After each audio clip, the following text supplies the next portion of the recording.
અન્નનો દાણો એક ન જાય તોય શરીર ના કરમાય, તે જ મુખનું વધતું જાય એને જ તપસ્વી કહેવાય, એને જ તપસ્વી કહેવાય.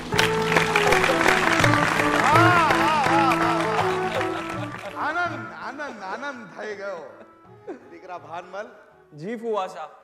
અમારા કુંવરના વિવાહનો પ્રસંગ બહુ સરસ રીતે ઉજવાયો. અરે વિવાહ આટલો સરસ રીતે ઉજવાયો છે તો લગ્ન કેટલા અદ્ભુત હશે એ જોવા લોકો ઉત્સુક છે. હા હા. જમવાનું તૈયાર છે, બેસ બેટા. અરે પણ પૈસા વખત. અને તું પણ બેસ, જમીને જજો. ઠીક છે? ઠીક છે. ફૂલી,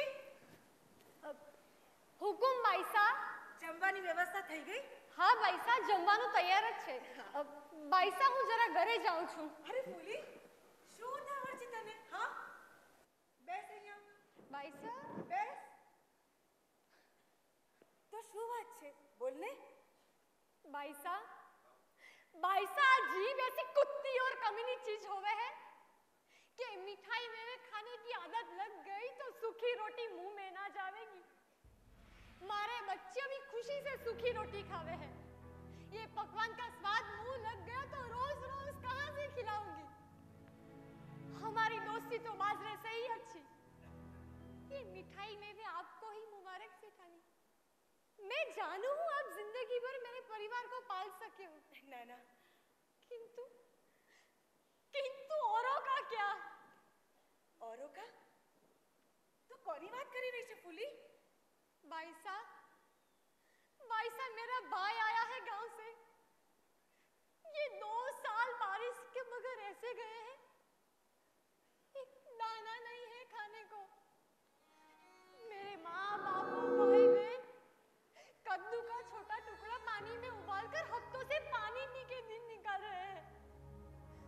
जानवर मर रहे हैं, लोग मर रहे हैं. आप ही बताओ बाईसा, ऐसे में मैं कैसे निवाला उतारूं? बाईसा, कैसे निवाला उतारूं? मुझसे तो नहीं खाया जाएगा बाईसा, नहीं खाया जाएगा.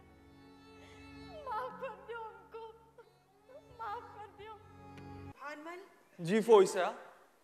સવારથી આપણા બધા જ ગોદામો ખુલ્લા મૂકી દો. અનાજ, કપડા, વાસણ, જેને જે જોઈએ તે બધું જ આપો.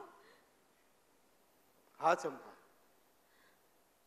આ ફૂલી અને એના પરિવાર જેવા લાખો કુટુંબો છે જે દાણા દાણા માટે તડવડે છે. ને હું મારા દીકરાના લગ્નમાં પટોળા પહેરીને બોલું, માવા મીઠાઈ ખાઉં? ફોઈસા. નહીં. કુંવરના બાપુ, જરૂર પડે તો દેશ વિદેશથી અનાજ મંગાવો. ગાયો માટે સત્વરે ઘાસચારાની વ્યવસ્થા કરો. આજ પછી કોઈ ભૂખ્યું ઉઠે ભલે, પણ ભૂખ્યું સૂવું ના જોઈએ.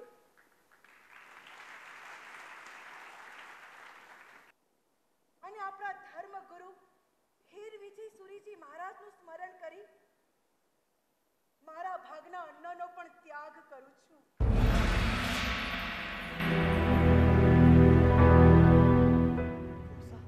આજથી, આજ ક્ષણથી ઉપવાસ શરૂ કરું છું. આપણા ગુરુદેવોના આશીર્વાદથી હું જ્યાં સુધી નાનામાં નાના જીવને પણ શાતા ન પહોંચાડું ત્યાં સુધી પણ અન્ન ગ્રહણ નહીં કરું ને તો પણ મને ઊની આંચ પણ નહીં આવે. હે મારા પાર્શ્વના દાદા, મને શક્તિ આપજો પ્રભુ, શક્તિ આપજો. આ ના ચાલે, આ બિલકુલ ના ચાલે. એક ઓરતની આટલી બધી નવાઝેશ અને આમ જનતા પણ ઉત્સાહમાં આવી જઈને એનું જુલુસ કાઢે. આ ઠીક નથી થઈ રહ્યું જામ. આ આપણે તરત જ રોકવું પડશે. કોણ છે ઓરત? ચંપા હુજુર. ચંપા. ચંપા બાઈજી, સલ્તનત તરફથી તમારી વિરુદ્ધ ઘણી બધી ફરિયાદો આવી રહી છે.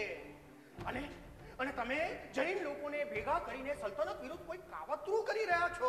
આ છેલ્લા 4 મહિનાથી આગ્રામાં જે જૈન લોકોના ટોળા આવી રહ્યા છે એનું કારણ શું છે? મારા ફોઈસાએ આખરામાં આખરું તપ કર્યું છે.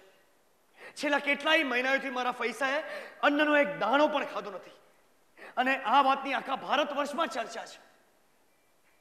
અન્ન નહીં, અન્નનો એક દાણો સુદ્ધા નહીં, ફળ ફ્રૂટ કાંઈ જ નહીં જહાંપના, માત્ર ગરમ ઉકાળેલું પાણી, અને સૂર્યાસ્ત પછી તો એ પણ નહીં. रोजा तो हम भी रखते हैं, पर एक बार खाते हैं. अरे मानस खाया જ નહીં તો જીવી કેવી રીતના શકે? જહાંપના, ખોરાકની જરૂર શરીરને પડે છે, આત્માને નહીં.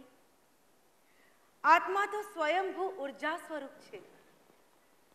અમારા વર્તમાન તીર્થાધિપતિ મહાવીર ભગવાનના સમયમાં ઘણા લોકોએ 6 મહિના સુધી સળંગ ઉપવાસ કર્યાના અનેક દાખલાઓ છે.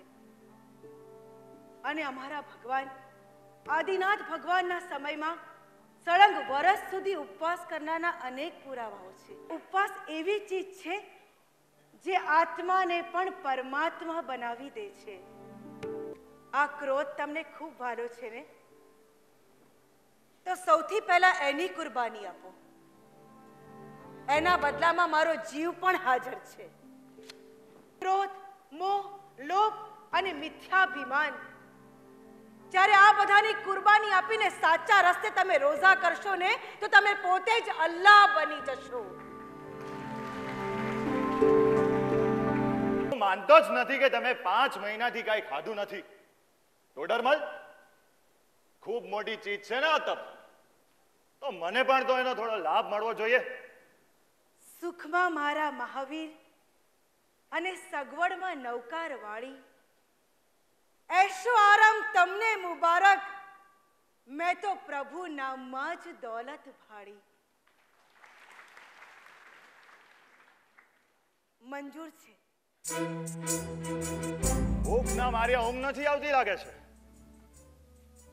પણ घबराशो नहीं, अब आप पर किसी की नजर नहीं है. આ એકાદ ફળ ખાઈ લેશો ને તો તમારો ઉપવાસ નહીં તૂટે. બાદશાહ સલામત, સૂર્યાસ્ત પછી તો અમને પાણી પણ હરામ હોય છે, અને મારી ઉપર કોઈ નજર રાખે કે ન રાખે, પણ મારો આત્મા તો મને જોઈ રહ્યો છે ને, હું એને કેવી રીતે છેતરું? તમારું અંતર્મન જાણતું જ હોય છે કે તમે કોઈ ખોટું કાર્ય કરી રહ્યા છો. એ બૂમો પણ પાડે છે, તમને ચેતવે પણ છે, પણ આપણે છીએ કે એનો અવાજ સાંભળવા નથી માંગતા. બાદશાહ સલામત, મારું તો સ્પષ્ટપણે માનવું છે કે જો પશુને પણ યોગ્ય રાહ ચીંધવામાં આવે ને, તો એ પણ હિંસા છોડી દે. ત્યારે આપણે તો માણસ છીએ, આપણી પાસે તો ખોરાકના અઢળક વિકલ્પો છે, તો પછી જીવ હિંસા શું કામ? તો તમે બધા જૈનોએ જંગલોમાં જતું રહેવું જોઈએ. ત્યાં ઘણા બધા વાઘ, સિંહ, દીપડા ફરતા હોય છે, બિચારા ભૂખ્યા જ હોય છે. ધરી દો તમારી જાતને એમને, લઈ લો એમને ખવડાવવાનો આનંદ. બાદશાહ સલામત, અમારા ધર્મમાં તો અનેક મહાન આત્માઓએ એવું કર્યું છે. અમારા ધર્મગુરુ અણગારે પોતાની જાતને કીડીઓને સોંપી દીધી હતી. અમારા મેતરાજ મુનિએ પોતે મરીને ક્રોચ પક્ષીનો જીવ બચાવ્યો હતો. જહાંપના, તમારો ધર્મ જીવો અને જીવવાદોમાં માને છે, જ્યારે અમારો ધર્મ પોતે મરીને પણ બીજાને જીવાડવામાં માને છે. जी हुजूर. हुसैन खान, सारे नगर में ढिंडोरा पिटवा दो कि कल भाई जी शेर खान के पिंजरे में जाने वाली है उसे शाकाहारी बनाने के लिए.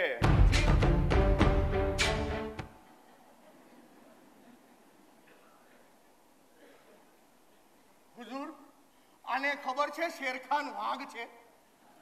હા, ભાઈજી, તમે ખરેખર શેરખાન?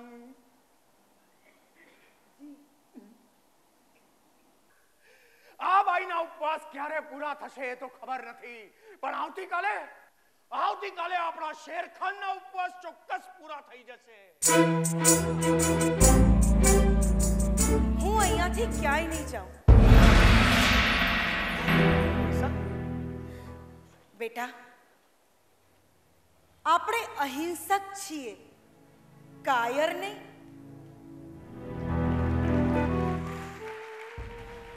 એમને જઈને કહેજે કે એમને જેટલો હેત અને પ્રેમ મને આપ્યો છે, એના કરતાં પણ વધુ હેત અને પ્રેમ આપણા ધર્મ પ્રત્યે, આપણા સાધુ ભગવંતો પ્રત્યે રાખે.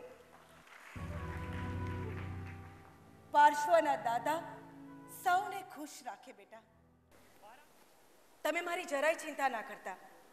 જુઓ, કદાચ અકબર બાદશાહ માટે આ સવાલ હાર કે જીતનો હશે, પણ આપણા પક્ષે હું મરું કે જીવું, આપણા ધર્મની જીત નક્કી છે. શેર ખાન તમારી રાહ જોઈ રહ્યો છે ક્યારનો શાકાહારી થવા માટે. હું તૈયાર છું. અને હા, આ બાદશાહ સલામતે રોટલા બનાવડાવ્યા છે. તમારી કોઈ અંતિમ ઈચ્છા? ઈચ્છા જ સર્વ દુઃખનું કારણ હોય છે. ચાલ. ફુઆસા બધા બહુ વિનંતી કરતા હતા, ચંપા ફોઈસા ન જાઓ, ચંપા શરાબીકા ન જાઓ પાંજરામાં. પણ ચંપા ફોઈસા માન્યા જ નહીં. ચંપા ફોઈસા ગયા પાંજરામાં. ચંપા ફોઈસા પાંજરામાં ગયા અને ઓલો શેર ખાન એના પર ત્રાટકવા માટે તૈયાર થઈ ગયો. એ શેર ખાન જેવો ત્રાટકવા ગયો અને ચંપા ફોઈસાના મન પર કોઈ ક્રોધનું નામો નિશાન નહીં. ચંપા ફોઈસાએ નવકાર મંત્રનો જાપ કર્યો. એ જોઈને મેં પણ નવકાર મંત્રનો જાપ શરૂ કર્યો. આ જોઈને ચારેકોર હજારો શ્રાવક શ્રાવિકોએ નવકાર મંત્રનો જાપ શરૂ કર્યો અને પછી ચમત્કાર થયો. કદી કોઈએ ના જોયો હોય એવો ચમત્કાર. એ આદમખોર શેર ખાન અચાનક ઘૂંટણીએ પડીને ફોઈસા સામે બેસી ગયો.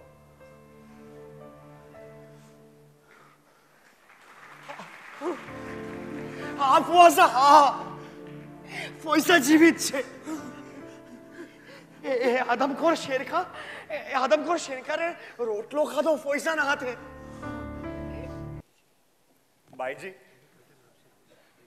તમે તે દિવસે કીધું હતું ને કે આપણો આત્મા આપણે કરેલા ગુના વિશે આપણને બૂમો પાડી પાડીને જણાવે છે, પણ એ અવાજ આપણે સાંભળતા નથી.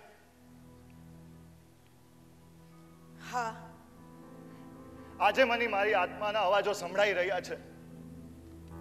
मैंने किए हुए भयानक गुनाह के कांटे मुझे बहुत चुभ रहे. શું કરું? આવી લાગણી મેં ક્યારેય અનુભવી નથી.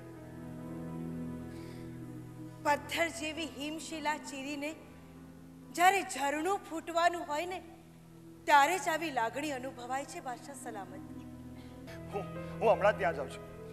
બાઈજી, મેં તમને મારવાનું પણ સાજિશ રચી હતી. એ બદલ મિચ્છામિ દુક્કડમ.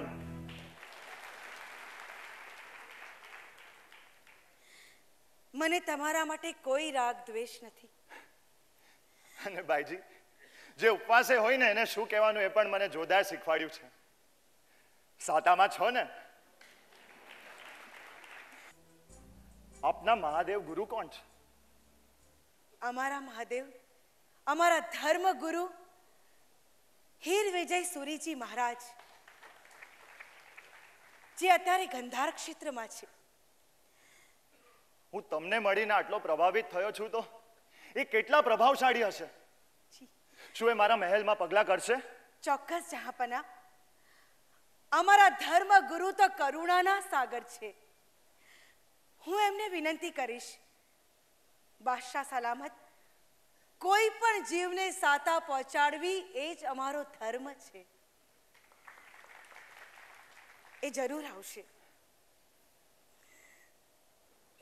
આ તાકાત છે તપની.